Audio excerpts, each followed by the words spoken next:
This podcast is brought to you by Tri-County Speaks, serving survivors of sexual assault in Berkeley, Charleston, and Dorchester counties. Hello and welcome to everyone who's taking a moment of their day to tune into our panel discussion about religion, spirituality, and healing from trauma. My name is Bradley Burris and I work for Tri-County Speaks. My pronouns are they, them, she, hers. Today I have a wonderful group of experts from across the state of South Carolina who want to share their knowledge and perspective on why spirituality can play such an integral part in the healing process for victims of sexual violence and violence in general. So I want to start by introducing each and every one of them. We'll start with Carrie Nettles. Carrie Nettles is the Victim Service Specialist from the Julie Valentine Center in Greenville. We also have Megan Lineberger, our pastor at the Lutheran Church of the Redeemer in Charleston. We also have Roger Acton, the Faith-Based and Victim Services Project Director at SC VAN, also known as South Carolina Victim Assistance Network in Columbia. And then, of course, Theresa Platt, our chaplain at the Foothills Alliance in Anderson. Thank you all for your willingness and time to engage in such a critical and important topic. Let's go ahead and get started by informing the viewers about your background with faith services and victim assistance. We'll go ahead and let Carrie start us off. Thank you, Bradley. I have been working with child advocacy centers and rape crisis centers for about 7 years now, non-consecutively. Before that, I was a children's minister in several different churches, and I did my chaplaincy residency at Greenville Health System before it was part of Prisma, and worked across all the units there, basically. And my primary location was the child and adolescent units of the Marshall Pickens wing of Prisma Healthcare, and then the children's floors. Wonderful, thank you. Let's go to Megan next. Thank you. So mine's a little different. I'm a pastor in a Lutheran church, a regular parish. And so for me, this is more where my passion and my calling meet. I think these are important topics to engage in. And Carrie is a friend from seminary that connected me with Bradley. So I got on the faith-based task force for Tri-County Speaks this past year. I think time it flows together at this point. But I've always been involved with domestic abuse shelters and things. And so this is just expanding that more and making sure church members are aware and educated of resources, and also know that their pastors are safe people that they can talk to, and people in the community. Yes, absolutely. Thank you, Megan. Roger, you want to share with us? Sure. It is great to get to talk to y'all. I've been working with Aurelis Alcantara with the South Carolina Victim Assistance Network and the Faith-Based Victim Service Project for now our 4th year. This is a 501c3 organization that has given us the privilege to do this work. But my heart got opened when I became a minister almost now close to 3 decades ago, where I realized the family ministry was my core.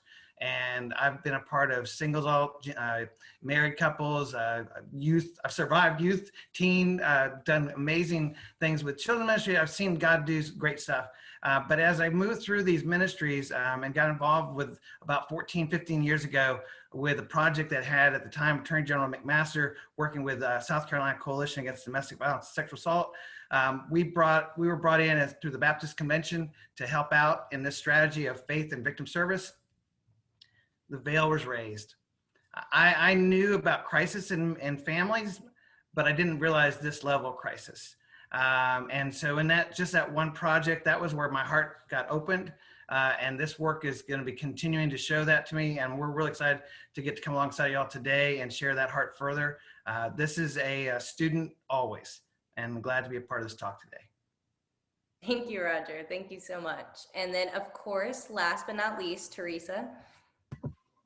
Hi. So my experience working in faith institutions is before starting seminary, I volunteered a number of years at my home church in Oregon, and then decided to go to seminary. So in seminary, I was also working in youth ministry and college ministry. And then after that, I worked at a church for a time and decided to go to chaplaincy. So I did my internship and I worked predominantly on oncology and intensive care units, as long as also going to traumas whenever a trauma would happen. And then I went to residency in Pennsylvania. And then after my residency, I got a job at Foothills Alliance, and I'm the chaplain there right now. So my position is new. I've only been there since November, working in victim services, but I like to think that I bring a lot of humility into this because every day I'm learning something completely new, but I'm hoping to keep that approach throughout any vocation that I'm part of, just to be a lifelong learner. Mhm. Yeah, thank you. Thank you so much. My favorite thing about this group is each one of you has introduced me to each other. Like, I've met every single one of you because all of you have connected me and been so open about us working collaboratively together, even though clearly, like, we have some very diverse backgrounds when it comes to victim assistance and faith. So thank you all again. I think it's important that we start with this question of what is religion and spirituality? Could you consider them to be the same thing, or would you define them differently? Let's go ahead and start with Megan for this question. I laughed when I read the question because I felt like it was a seminary question again. So I think for me, as a pastoral perspective, I'd like to see them go hand in hand, but I also know the church and institutions connected, the larger systems have done some damage over the years. So you catch a lot of people saying, I'm spiritual, but not religious. And I think that there's a trend to disconnect from the organized religion. And I think that's okay. As a pastor, I get that. And sometimes I would like to disconnect as well. But I think religion for me is the systems, the institutions, but religion goes back thousands of years as well. So it's also our history and heritage. Spirituality is something that people who may not claim a religion still have in that connection. I think that's important. So for me, spirituality is connections to life, being able to connect to the divine in our daily lives, and what is your idea of God and who God is, but how does that work in your life? Lutheran tradition is very ritual. So for me, there's lots of ways that we can connect spirituality and our rituals and things like that. So I think they go hand in hand. The gift to me of religion is that it does bring us together in community often and connects us. It connects this group of people and it connects us to people across time and space. So I think it's a both and, but I do think that they are separate as well. Yeah, absolutely. Roger, do you have anything to add to that? Do you agree? Oh, well, this is a great conversation. In fact, we could probably make this the topic for the whole thing if we went after this.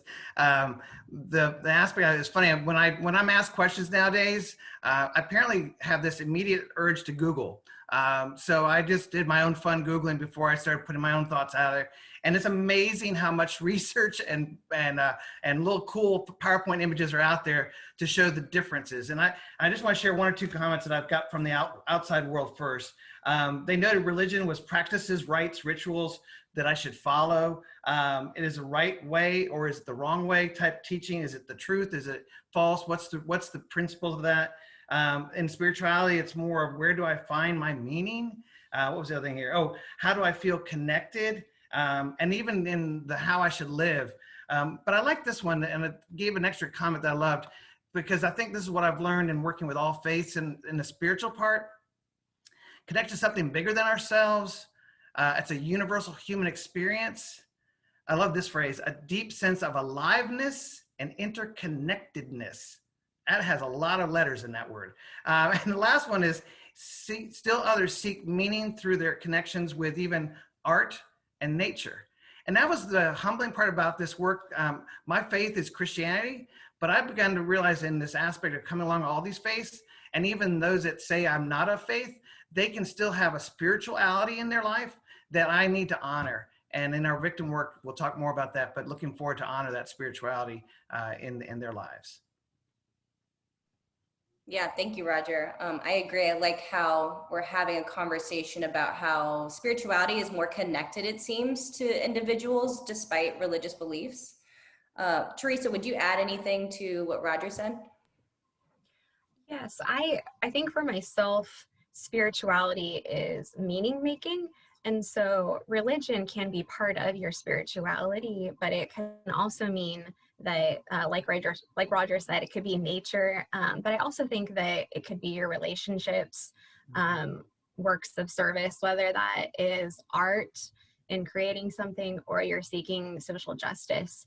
I think that religion, organized religion, is a system of beliefs and worship in God or gods. But I think that for me personally, I think that everybody is spiritual because we all seek meaning or some type of thing that is outside of ourselves. I think it's just a matter of how you define that and how it looks different, because it's very much tailored to the person. So you could be a spiritual person who's not religious. You could be a religious person who's very spiritual, and in a variety of different ways. I think it just very much so depends on the individual. Absolutely. Thank you for sharing that. And then, of course, Carrie, any thoughts on that? Yeah, so typically when I'm teaching on this, I'm explaining that religion is about a specific set of people, a people group, and they are taught by a specific leader within that group about the history of their beliefs, the doctrines and principles and rites and rituals that were mentioned before in that community of faith, by and for that community of faith, right? So an imam for Muslims, a rabbi for Jews, a pastor, a preacher for Christians. And spirituality is an even larger umbrella that is not connected to a specific people group about a specific set of beliefs, but that indeed 100% of people are spiritual. We all have spiritual needs. We all have spiritual assets. And in instances of trauma, Shelley Rambo says that trauma makes theologians of us all. So whether we're working within the Christian framework to make meaning of what has happened to us and now what, or whether we're using philosophical principles or any other framework, even atheists need spiritual care at times, right? And I agree with what Theresa has said about spirituality being about connecting to self, others, God, and the world. Or God, or anything that is transcendental, right? Anything bigger, regardless of what language we use to name it. Thank you all. That's my favorite question. I got an opportunity to speak with each and every one of you prior to this panel about that specific, idea of religion versus spirituality, and it blew my mind. It was very informative. So I think it's important that we take a moment to define that. Next, I kind of want to move into the healing journey. How would you say that faith and spirituality can facilitate healing and resiliency in someone who's experienced trauma? Roger, we'll start with you first. Yeah, this is good. We're and kind of going on, I want to first take one comment to go back again with this religion and spiritual. Coming into caring, we get caught sometimes trying to care religiously instead of spiritually. Because we try to put them into a box. And so I guess the first word I want to use is support, but I want to use the word positive support, because we can have a negative support if we require the victim or that who's gone through trauma to become a member of the organization in their process of being cared for. What we need to do is good old-fashioned ministry without membership. That moves us more towards a spiritual caring. It uses the word that one of y'all, I can't remember which one said it, relationships. And even it helps you understand where they are spiritually, so that you're not trying to force into them something that they can't imagine right now, because there's so much going on in their head to try to then come in with this, I'll use my own faith, a God comment instead of just a caring comment. The rest will come later, trust me. Our chances to share whatever our faiths are will come when that person's ready, but not doing that in the beginning is critical. The other word that I wrote down when I was trying to think out how does this make a difference for the healing journey, a spiritual element of support properly done can give hope.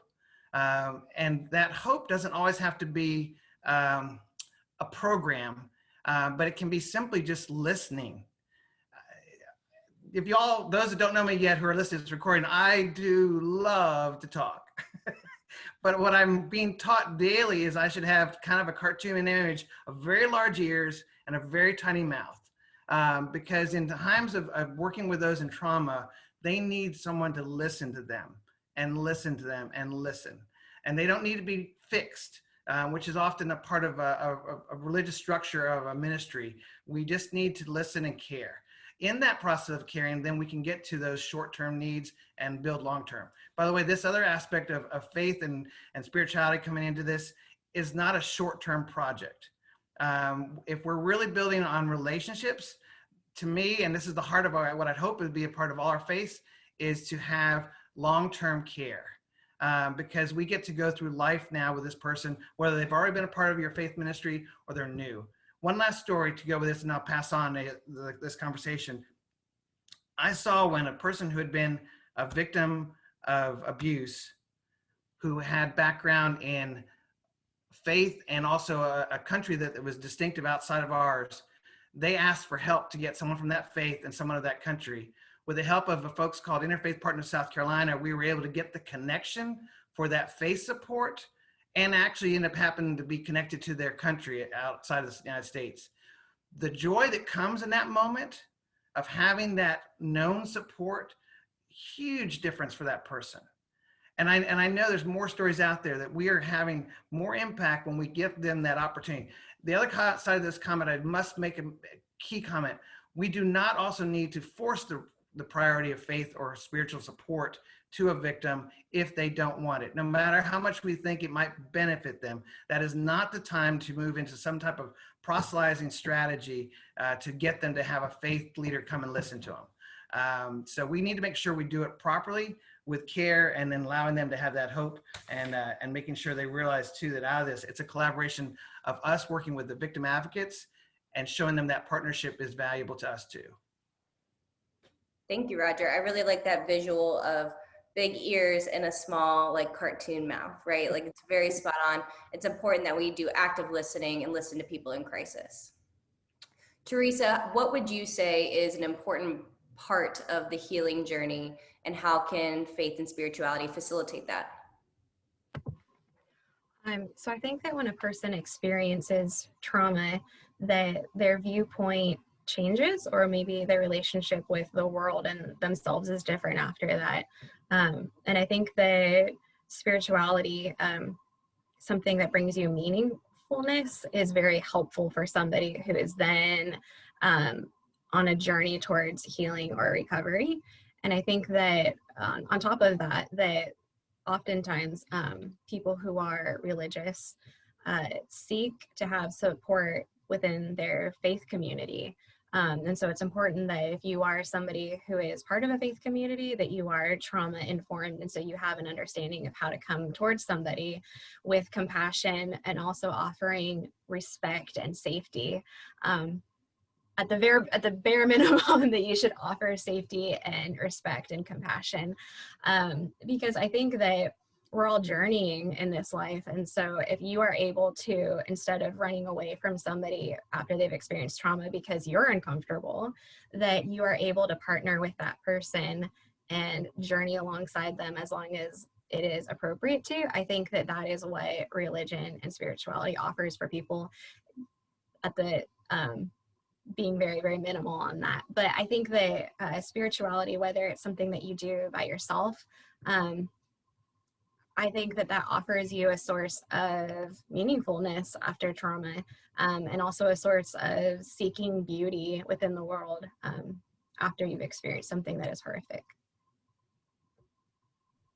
Absolutely. I couldn't have said it better myself. Carrie, any other thoughts on that? Yeah, I think Teresa's spot on. And as professional chaplains, our job is never to proselytize from our own particular beliefs or any particular religion, but to be someone who offers equal access to spiritual support services to anyone, regardless of what their religious background may or may not be, right? So I think when there's trauma, the spiritual impact of trauma can be one of the deepest wounds and the most long-lasting wounds. Because especially when we start thinking, when we get to the heart of identity, and someone is wrestling with their identity, especially on the other side of trauma, and what does this mean about me now? Who am I now? How do I relate to myself and others and the God that I believe in, or some larger being? That's deeply impacted, right? Religion, for people who are religious and for people who want to maintain connection to their religious tradition, it can be an incredible source of healing and resilience for people. And even unintentionally, it can also deal some of the hardest blows. So there are times when we see faith communities and religious leaders who, even well-intentioned, will offer even more significant hurt. And you heard Roger and Theresa both speak to this a bit. You know, I love Roger's pointing out that this is not a program to funnel people into when they've experienced trauma. We shouldn't be focused on fixing them. Too often I have seen religious communities try and funnel survivors of child abuse and sexual assault into some sort of like recovery program or small group where they can have community. And don't get me wrong, community is important, but community that an individual finds that works for themselves rather than a community that I have put them into, right? Or an organization has put them into. And so when we put people in groups and we expect a sort of forced intimacy and a forced vulnerability, because we are maybe even really well-intentioned, striving for that relational connection and authenticity, too often what happens is additional trauma and relational damage. You know, so I've heard people say, you know, I thought my small group was a safe place. And when I shared honestly that my survivorship had led me through seasons of suicidality, and then the small group leader says in response to me, well, anyone who shares that in a group like this is really just attention seeking. That's an additional wound on multiple levels that impacts that person's connection to the small group, the larger faith community, their relationship to God, because even lay people are seen as speaking for God when they are in leadership roles, and their connection to themselves. If they intake that message and internalize it in any way, then that's one more thing they have to wrestle with and work on in their hopefully trauma-informed therapy. So it can be a great help or a deep wound. And like y'all have said, the goal is really to help more and more religious communities and leaders approach and come alongside in a more trauma-informed way. Yeah, thank you, Carrie. I love the leadership accountability, because it's so true that when we hold positions of leadership, whether that's with friend groups, your profession, or you decide to step up in the community and offer a service, there is an element and responsibility that comes with that role. And we all need to take that very seriously. Next, I want to go to Megan. And I'm so happy that Megan's part of this conversation, because you bring such a unique lens, whereas Roger, Theresa, and Carrie work for centers that are focused on trauma support and facilitating that healing process. whereas you serve at a Lutheran church in our community. How would you say your role may be different in facilitating someone's healing journey? So I'm glad that you set me up, because I was going to say ditto mostly to them. But so typically the people that I talk to are people who I probably am in relationship with already. That's not to say that I might not have a friend or a relative of a member who would come to talk to me, but so my people probably say, can I talk to you, and come into your office and that kind of thing. And I have great resources like Carrie and people who I could reach out to and say, help, but I think for me, what stood out with what Roger said was the listening part. And I think for pastoral care, I've learned that's the biggest thing, is people need a couch to sit on and have somebody to talk to. Not all pastors agree, but we are taught we are not counselors. Unless you have that degree, that is not our job. So I can talk to you and be in safe relationship with you. At some point, there will be a referral and to resources like you all.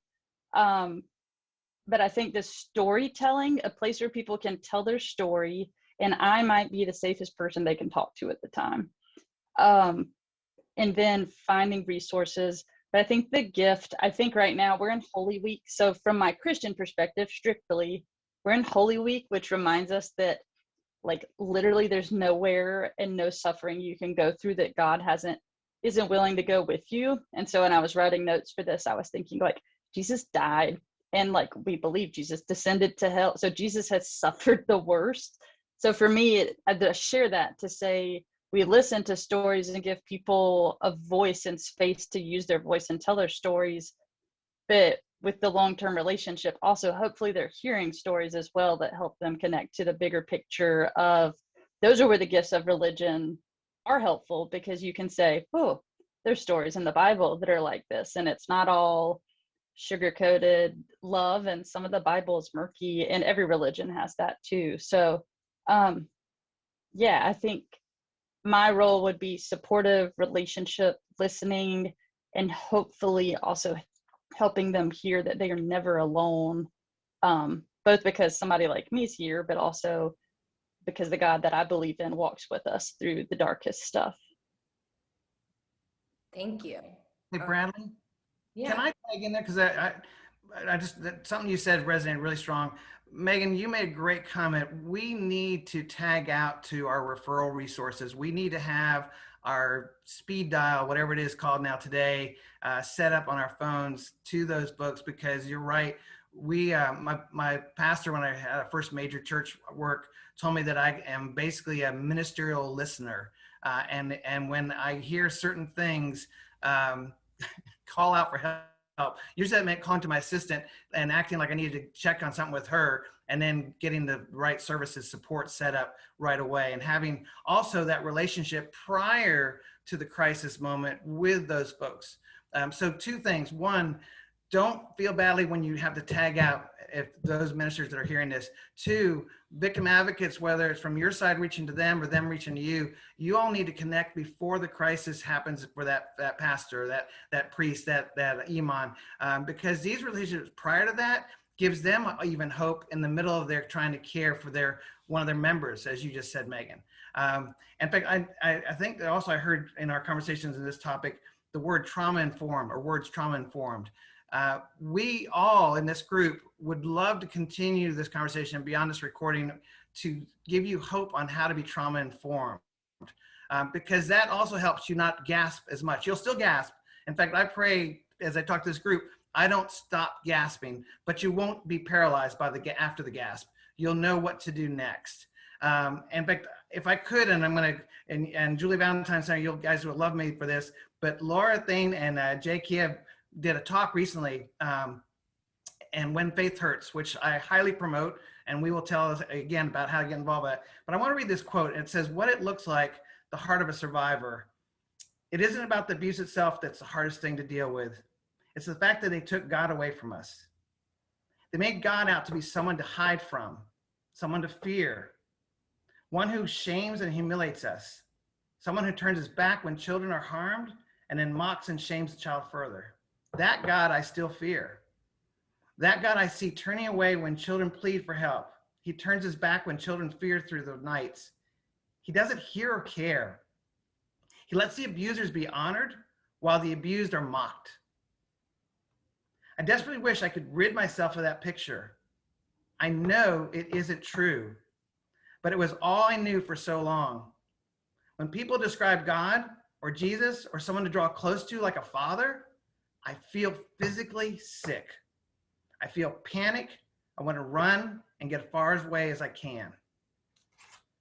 You know, that is who you're trying to minister to most of the time, because what they're going through is not the embrace of a ministry care type thing, but they've got this and they don't want it. So we've got to come in better caring by being better informed, which goes back to my comment. This talk we're doing today is all good, but it's not going to be any better for the faith leaders coming alongside these victims unless they are trauma informed. So however that works, Bradley, I know that's maybe another step that we'd love to be able to offer. And I hope I'm speaking well for our group. Yeah, no, absolutely. Absolutely. I want to offer a little context for that. Roger's quote, the quote that he just shared, I believe is from one of the survivors of the Grace report that came out of the Bob Jones University Grace investigation. Yes. And so when we are working with survivors who not only have spiritual impact, but have overt religious trauma from faith communities of their origin, there are times when the messages about who they are and who God is and how God is relating to them now because of their trauma are so deeply wounding and damaging. And I agree with Roger that that's precisely what we want to work to fix and hopefully prevent before it gets happen. Yes. Yes. And that's why, for Megan's sake, being with us and the task force that you're doing over with and I keep calling it PAR. I'm sorry, I'll get to learn a new name, but for over in the Tri-County area and all these different organizations that are gathering faith and victim service together. This is a conversation we got to keep having. We're making changes one by one. Even this talk today is going to make changes for one life. I hope it also opens some more conversations beyond this. But yeah, when I saw this, Carrie, I was going through my notes and just trying to get myself ready. That broke my heart again. If you do this work, this is not something that you just kind of do for today and then like tomorrow I'll do something else. Your heart becomes so connected. You're going to want to make sure you're doing it the right way. And so this whole concept of religion and spirituality becomes an extra powerful support, but also an extra responsibility that we do it right. Absolutely. I'm really glad that we had a moment to touch on like triaging a situation. Oftentimes people who aren't involved in this work when it comes to responding to trauma or violence and having to do crisis intervention don't realize that we all rely on each other, not just in a religious or faith-based lens, in every type of lens whatsoever. And if you are someone who's considering going into any of these fields or is new to the game, reach out to everyone, connect with us. We want to get to know each and every person that's doing this work because we can't do it alone. It's a group effort and it always will be. So I want to go ahead and move on and kind of combine the last two questions because I think that each and every one of you kind of answered these already, but I want you guys to answer, does someone have to be religious or spiritual to seek your services? And what is something that you would like to tell listeners that may be healing from trauma and unsure if reaching out is for them? What advice would you give those individuals? And we'll go ahead and start with Theresa. So I do not believe that you have to be religious or identify as a spiritual person in order to talk to a chaplain. I think that if a chaplain is doing their job well, they're providing a compassionate presence and they're listening to that person, and it's very much so a partnership. So that does not work if the chaplain is taking this authority figure of, I know more than you. I know more about your spirituality than you do. That's not true. I think that if a chaplain is in a position of trying to rescue that person or be an authority figure, then that person needs to find a different chaplain. Personally, I think that.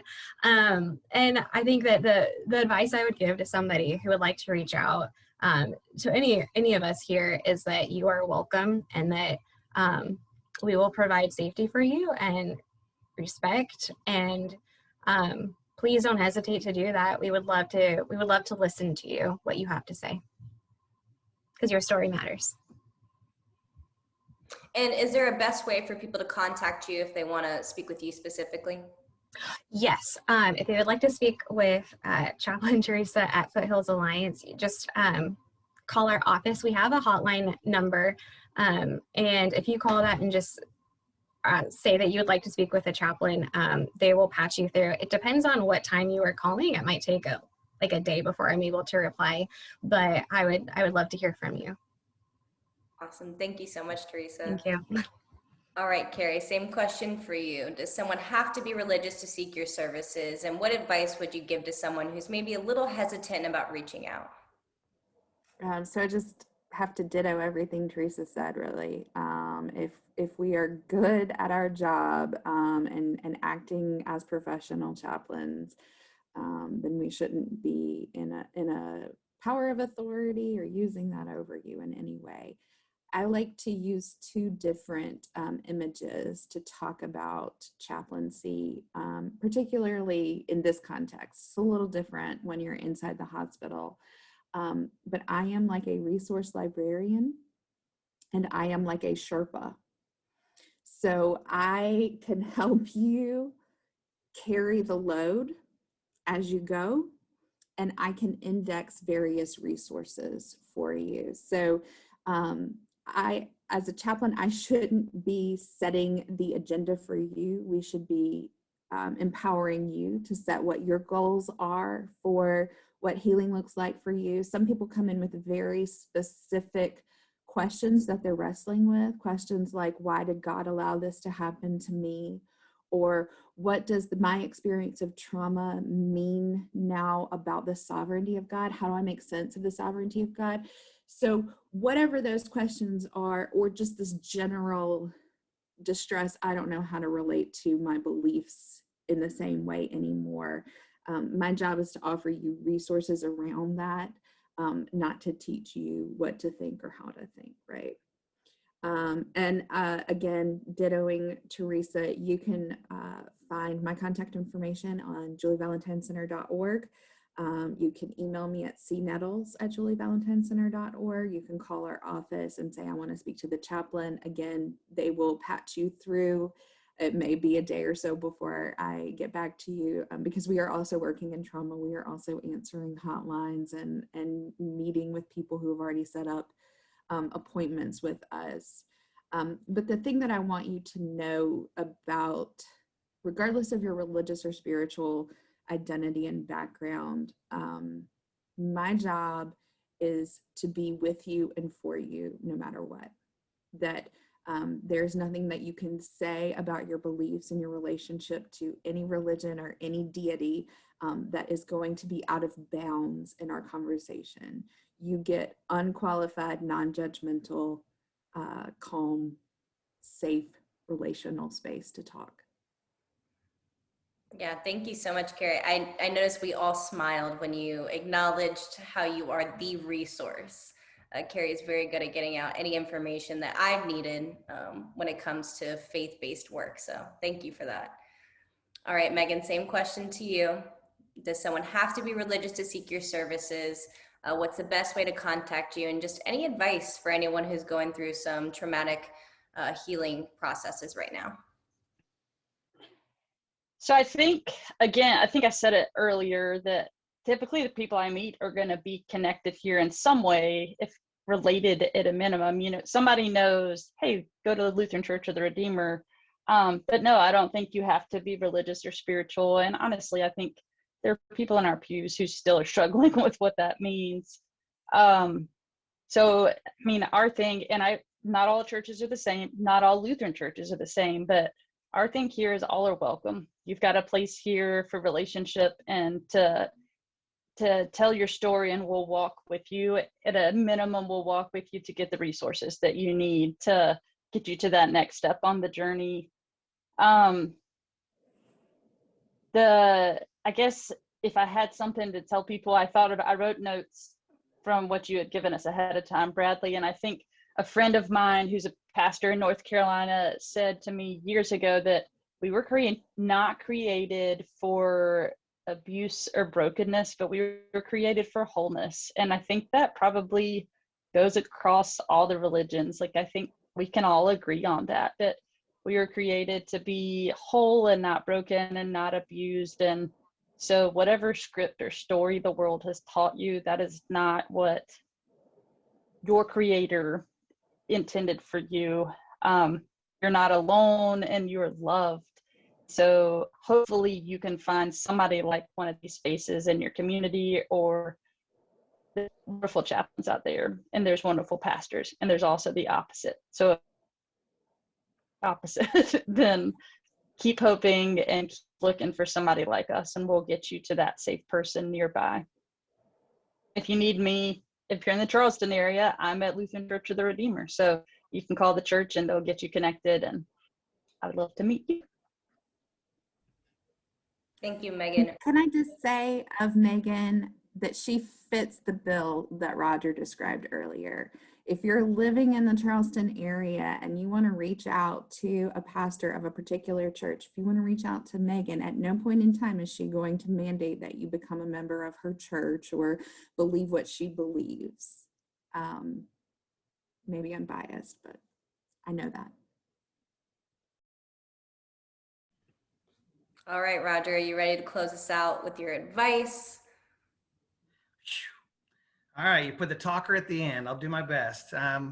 But my first answer is, agreeably with everyone else, it's a complete no, that's not a requirement to have this supposed religious spiritual perspective. Our services are heart-based. We are there available. There's officially 2 of us in the state that are on this team. But I have learned, South Carolina Victim Assistance Network, the last word is where Rellis and I feel like we have an army of support. This network is critical. And so one of the best things I can offer to those listening and wanting to go the next step, we're getting better and better each year of having this healthy network to support you. And that is changing the game. I am ecstatic even from the first day when we had a meal, was it, Carrie, with Rellis and I, and we talked together. And I began to see I'm not alone in this. You know, I have a faith, and that is a core for me. But it's really nice to have people that you see too that have a heart and a care and a connection and desire, and also have experience. And sometimes I like to learn from other people's experience because it's less painful. But in the same breath, with the experience learned, I can then make a difference for another. In fact, I think what you've got in this group here is a lot of people who are ready in some way, shape, and form to mentor more of what we're sharing with you today, because we want to see this replicated, the kind of hearts you're getting to hear today. And when you get into this other comment of the second part of the question there, Bradley, the best story I can tell you is I learned working with all these different faiths, they all have a component of compassion. So if you're in that crisis point and you do want to have a faith support, so many of them have this heart for those that they get to care for. And it's very humbling. It's changed my whole heart. In fact, I've had the opportunity to be mentored by an imam, male imam. I got to be mentored by a Catholic priest, female. I got to be encouraged and blessed by a Hindu priest. Growing up in my little Christian church, I never knew how much my heart could be grown from having now a caring relationship and partner with these folks, still true to my faith, but realizing the priority of coming together is more important than being apart. And that allows us then to be better at caring for our victims, our survivors, those in need, working in partnership with our victim service folks. It's a game changer, folks. And this state is unique, by the way. We're ahead of the game in a lot of ways. A lot of times we don't hear that about South Carolina, but we're ahead of the game with our faith strategy. And we've got a lot of folks like Megan out there that are helping us make that difference. but we need you. We need your engagement. I, like the rest of the crew, cannot wait to have follow-ups and conversations. And for me, to follow up with me, Roger Acton, ROGERACTON. Best email is really simple, roger@scvan.org. I've got this hotline phone number that's just straight to me. There's no other one person to talk to. So I'll go ahead and give it because I'm comfortable with that. 803-394-9903. That's my cell. And for connecting with us, go on our website, scvan.org / look at me with that visual, / faith. And with that, you'll see also some of our resources. You'll see some trainings and some support. But more important than all these kind of cool things we can link you to is the people you see before you. So we look forward to helping out. And again, Bradley, thank you for the opportunity to do this. And if there's anything else, I'm sure we'll cover it. Yeah, absolutely. And once again, you've heard it 4 different times. You do not have to be religious or spiritual or based in faith to seek services that are necessary for your healing journey. The healing journey is not linear. It has many parts. It's messy. It's not an easy process. And it's okay to reach out to someone new and ask them for assistance. So I just want to thank you all for sharing your expertise, advice, and knowledge on faith, spirituality, and healing from trauma. If you want to learn more about any of our panelists today, I will drop their organizations or places of work below so you can visit them and check out all the amazing things that they do other than be on panels like this. Additionally, I just wanted to take a moment to highlight our faith-based task force, which has been mentioned before. Our mission is to eradicate sexual violence in the faith-based community within Dorchester, Berkeley, and Charleston County. If you're interested, we invite all individuals, religious or not, to help us do important work and get out and get involved in the community. To learn more about our mission and future projects, go to our website at tricountyspeaks.org or email bradley@tricountyspeaks.org. Furthermore, we really hope that you'll join us in doing this work. Each and every one of us plays such a critical role in serving survivors and just being there for our community. So thank you all again for tuning in, and we hope that we'll have more conversations in the future. Bye.